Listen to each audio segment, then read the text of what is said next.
আসসালামু আলাইকুম। আজ সকালে কোরআন শরীফ পড়লাম, তারপর ঘরগুলো পরিষ্কার করে নিলাম। তারপর আপনার ভাইয়া দেখছি কিছু বাজার নিয়ে এসেছে, তাই বাজারগুলো গুছিয়ে নিলাম। তারপর মাছগুলো পরিষ্কার করার জন্য রেখে দেবো, আর সবজিগুলোকে ফ্রিজে সব ভরে দেবো, পচে না যায়। আর কলাগুলোকে কলার জায়গাতে উপরে রেখে দেবো। তারপরে কয়েকটা কাপড় ছিল, সেই কাপড়গুলো পরিষ্কার করার জন্য আমি বাথরুমে গেলাম। বাথরুমে যেয়ে কাপড়গুলো আমি পরিষ্কার করে নেব। কাপড়গুলো পরিষ্কার করে মাছগুলো কেটে নেব ভালো করে। মাছগুলো কেটে নেওয়ার পর দেখছি যে মাছের বেশ সাইজগুলো ভালো এসেছে। তারপর মাছগুলো ভেজে নেব পরিষ্কার করে। মাছগুলো ভেজে নিয়ে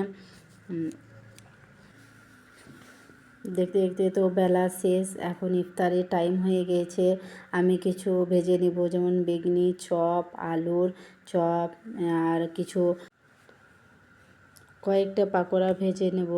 পাকোড়াগুলো দেখছেনই ভাজছি, বেশ লাল লাল করে সুন্দরভাবে ভেজে নিতে হবে, যাতে কাঁচা না থাকে। আর পাকোড়াগুলো ভালো করে ভাজা না হলে ভালো লাগে না খেতে। এবার তো ইফতারের টাইম হয়ে গেছে, তাই আমরা ইফতার করব। আল্লাহ হাফিজ।